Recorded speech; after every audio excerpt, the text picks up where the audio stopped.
As time went on in the 90s, oh, sorry.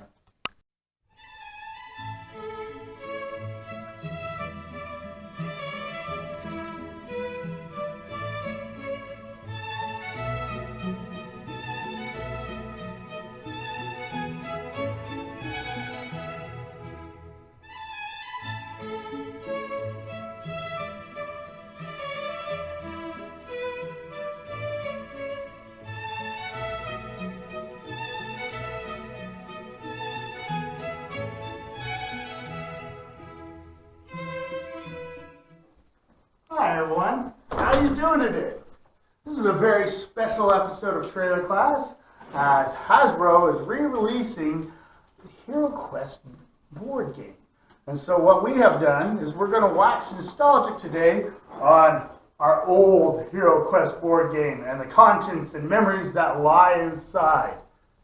Typically, when you open up a HeroQuest board game, this is what you'll see inside. A cornucopia of scattered pieces, orcs, goblins, undead, and gargoyles, all together with tiny furniture, ready to be played. One thing is guaranteed in the 90s when you purchased HeroQuest, is that you had one friend to play this game with. It was not a social game, in spite what they say about board games. You would end up just playing it with one friend on a Saturday night, a sleepover, delving into worlds of high adventure and magic. But as time went on, you would forget HeroQuest and move on to playing other, more advanced role-playing games. The only other time you would bust out this game is when you're in your 20s and you're too drunk to actually play Dungeons and Dragons or whatever role-playing game you have. So you'll bust out the board and all the little pieces and you'll thrash through dungeons, killing orcs, monsters, and even yourselves because, a lot of the rules are off the board. You'll end up scribbling down new ones and then putting them down, improving this game, and hopefully playing it again, but you never will because you were wasted at the time playing it. Now, there is the third way of playing this game, and that is when you're with your significant other and they're like, hey, what is a tabletop role-playing game? And you're like, well, let's just go down to basics. And you bust out the HeroQuest board, and you're there, you're playing, it's all good and fun, the instructions are out there, and then the first character dies. She gets upset and leaves the table, and you're left playing HeroQuest alone. Yes, you can play this game alone, because online, there's a solitaire version of this game. Now, one of the last ways you'll end up playing this game is when you have a youngster within your presence that is curious about role-playing games and all these neat figures in the box, and then you bust it out for them. And those are the worst types of players because they're all over, there's a lot of death, there's a lot of destruction, there's a lot of cheating when you're playing with young people. But it is also probably the funnest way of going about it because remember, at one point in time, you were young too. The rules of HeroQuest are fundamentally flawed. They have a lot of errors on it as far as game playability and everything goes. One of the big problems is that a lot of characters complain about is rolling for movement. You have 2 red dice right here. You toss them down, and that's your movement. 1, 2, 3, 4. So you can either go charging into battle heroically or just like move 2 spaces. Some people have a problem with it. I realized that when I first started it, that is a board game aspect of the game and doesn't have a problem with me. What really pisses me off is the wizard. This is the weakest character class that they have there. You'd figure he'd be pretty badass. No, he starts off with like the weakest attack dice, which is the equivalent to your bare hands. He can wear no armor. So he's going to be completely defenseless throughout the entire game with a whopping 4 body points. The big part about him is that he has 6 mind points, so he's supposed to be smart. In this entire game, you'll only be rolling mind points maybe once, maybe twice in the expanded versions. But other than that, pretty useless. And he's limited on his spells, and all his spells kind of suck. But our hero is the Barbarian. As you can see, he is plainly on the box in full display here, as he is the definite star of the show, thus making him the most overpowered character that you can have. He starts off with a really high attack dice. You know, he starts off with the broadsword. He can wear any armor he wants. He has 8 body points, but only 2 mind points. And what does that matter? If he win, he has to roll them. He will just take a little bit of damage, maybe, be out for a turn, but other than that, he's probably going to survive because there's another big flaw in this game. When you reach 0 hit points, 0, there is no hit points left, you can take a potion. And what does a potion do? It restores 1 red die of hit points. So the moment you get down to 0, drop a die, boom. You're up 4 hit points. Oh, that's not enough for you. You're unlimited on how many potions you can take in a single turn, so you can just juggle 2 of them down like a frat boy at a party and be up 3 more hit points. That'll probably put you at max. And so there is nothing to worry about. Your character is essentially immortal. You're going to end up making your own rules in this game, as I've done right here. Rules are usually made in a drunken stupor with your buddies, scratched on a piece of paper, or in your teenage years, alone in some dark room somewhere. But we're not done with just our own homebrew here. We have these little character sheets that came with the game. These things are very tiny. The hit points, the body points, if you will, are really, really stupid. I never liked that. There's not enough room to write anything down. The back is for whatever you can put on the back. Usually it looks like math right here. But we have upgraded ours thanks to Wonder Boy Productions. They have given us these fine cardstock HeroQuest character sheets right here. As everything is clearly labeled, lots of room to do it. You got your weapons over here with their dice, your armors over here with their dice, gold coins, plenty of room, quest completed. You can do that right over here and just keep track of it. And over on the other side of it, all the different healing potions clearly listed with little monikers right there, like a heart for healing, shield and a Superman and a strong arm for the other potions right there. Other valuables you can write in there. Some doodling room for those with the artistic talent or lack thereof to make a portrait of their character, maybe a map. And it would not be a Wonder Boy character sheet if they did not include the body. Every Wonder Boy character sheet includes the body, and we like that about Wonder Boy. We like anybody who's not afraid to show off their body. I've always been interested about HeroQuest dice is because they're not made out of normal plastic. They're made out of wood right here. And they're simple 6-sided dice divided up into 3 different things. A skull indicates a hit point or a body point off a character. The white shield right here indicates that it is a defense of the character. It is a good shield. Why over here we have the sign of chaos, or a little bunny rabbit, that it shows that is the defense for an evil guy, which is, you know, a nice little system. The more powerful the weapon, more better the armor, the more these dice that you roll. The other dice that it comes with are 2 red dice. Now, these are the 2 red dice that originally came with the game. I am not allowed to keep these dice anymore. Is that one time, years ago, I lent these dice to a character, a friend of mine, while he was making a character for Dungeons & Dragons. He borrowed them and has put them with his collection of dice, the same set of dice that he's used for 25 years. I will never get these dice back, even though they are currently in my possession. But, so that aside, what did I use as a substitute?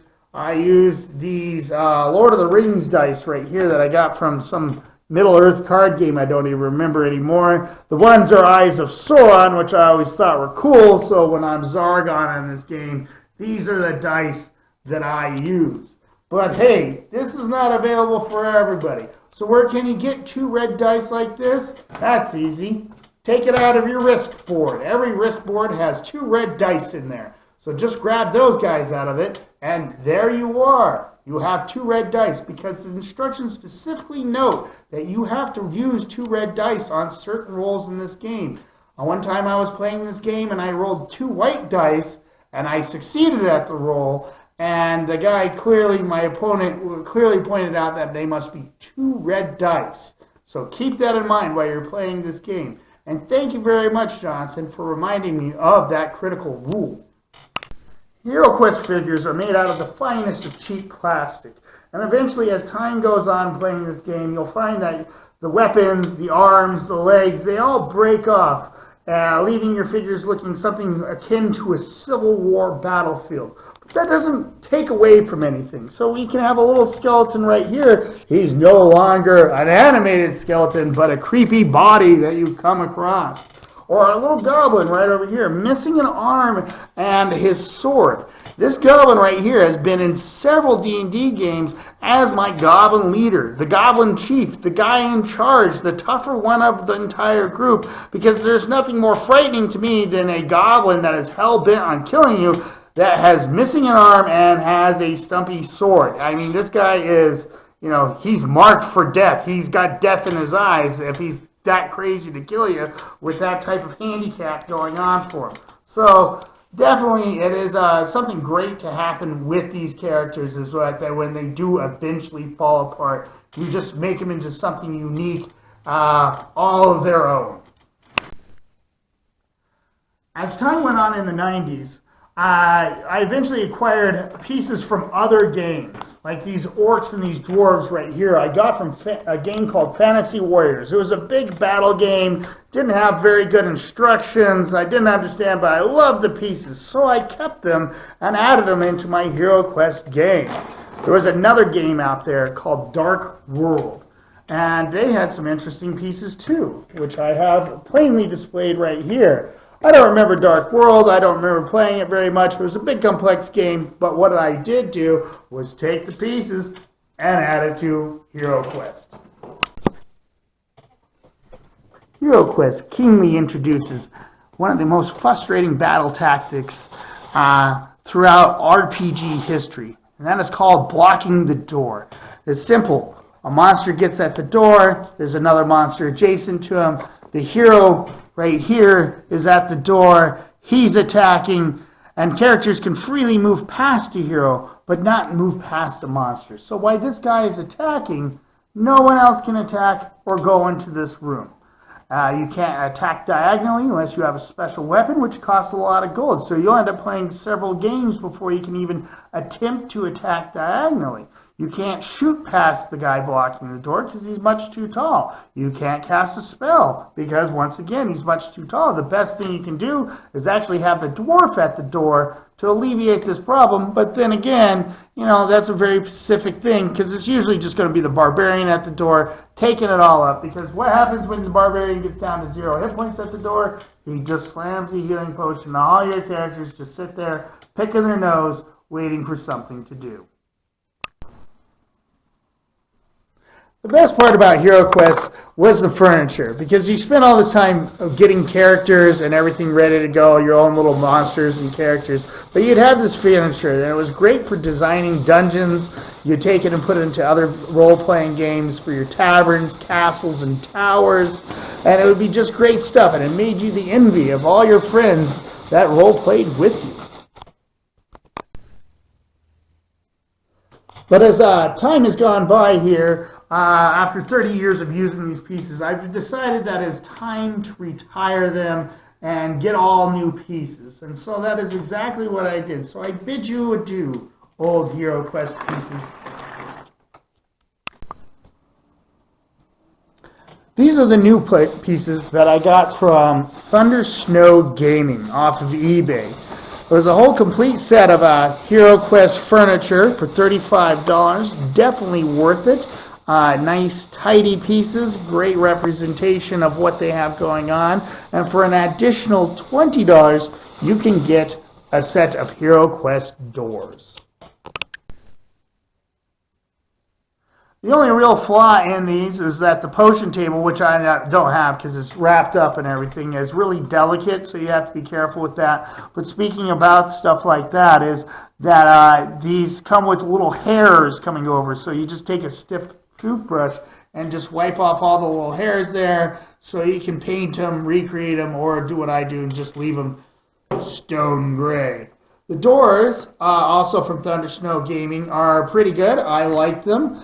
There are other HeroQuest doors out there, which I'm going to cover a whole episode on just doors alone. But these doors, pretty good. $20 for the pack of 5 closed, 16 open. So the entire set here is $55 with shipping and handling.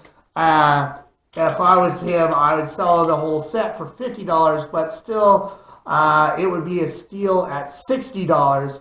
So $55 seems to be a nice compromise. And when you do go online to Thunder Snow Gaming and check these things out on eBay, mention that Trailer Class sent you. He has no idea who I am or that I'm reviewing his product. So that's just going to be kind of funny and maybe a pleasant surprise for all of us.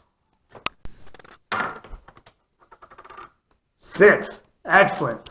Well, folks, I really hope you enjoyed this episode of Trailer Class, this very special episode. Remember to hit that like and subscribe button, share it, do all that regular YouTube stuff to get our Trailer Class out there to the masses. But also below in the comments section, are you going to be buying the new Hasbro HeroQuest for $99? Or are you going to buy the bigger, better $150 Ultima version of HeroQuest? Do you have a HeroQuest board at your house?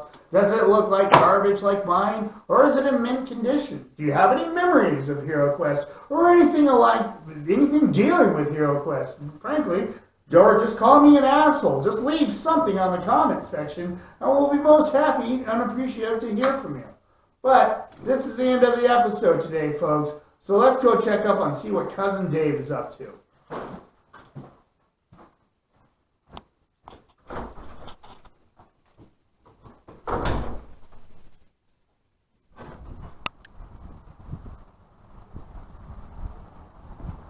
Alright, folks, thanks for watching the show. I'd like to thank Wonder Boy Productions and Thunder Snow Gaming for illicit use of their product. We'll see you next time.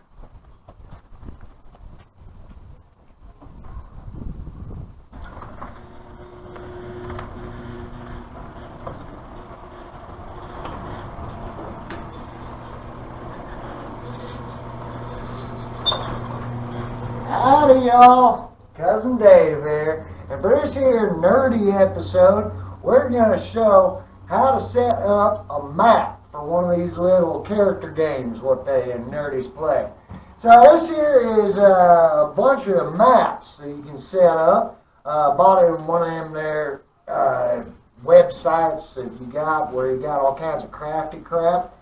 And hey, boy, they don't make this easy, do they? Ah, there we go. All right. Now that is some finely made product right there. You catch that, folks? Yeah, right there. Now inside we got a whole bunch of crap out. There's a plastic thing. Those are weights. This here's a eraser and the markers. And then we set up a map. Yes, there it is. What the hell? How long is it?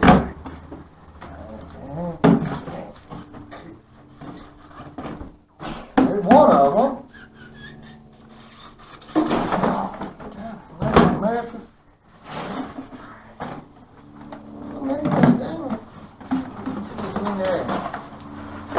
There we go. That's the grassy one. Alright, get them out of here.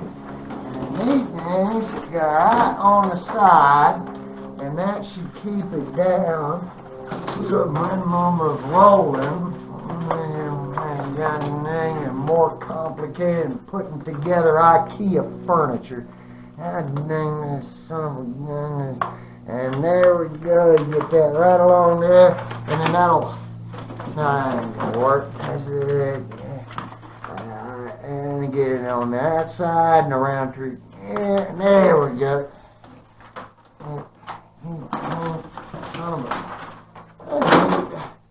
Yeah, he's as useless as tits on a board. And there we go. Yeah. There's always a solution. You always keep a roll of tape round about. Alright, there's that one. And one more piece, and that's the deer right there. And that's a good piece right there, and one there, and there. And get the crap out the way, and the useless thing. And there, and there, and there. Ah, perfect. Alright, now, get these out of the way. Let's see, now we start setting. Dang, son, huh? Alright, fix your way, and you son. God bless him. Alright, there's all the solution.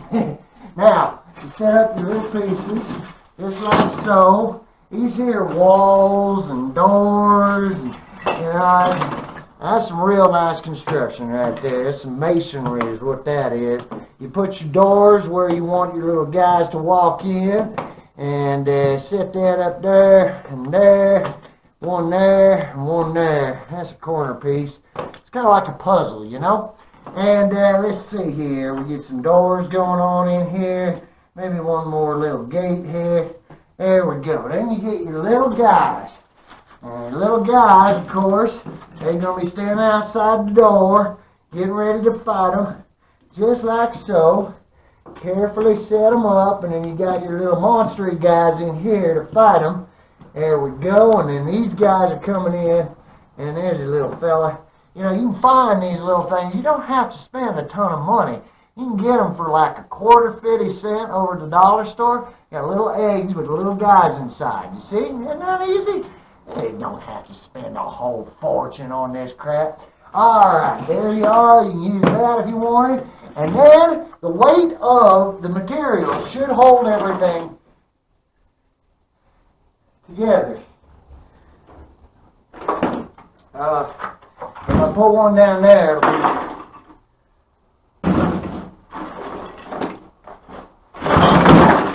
Well, that's how to set up a map. Stay nerdy, my friends. I think I'm going to give myself a wedgie. Oh, God!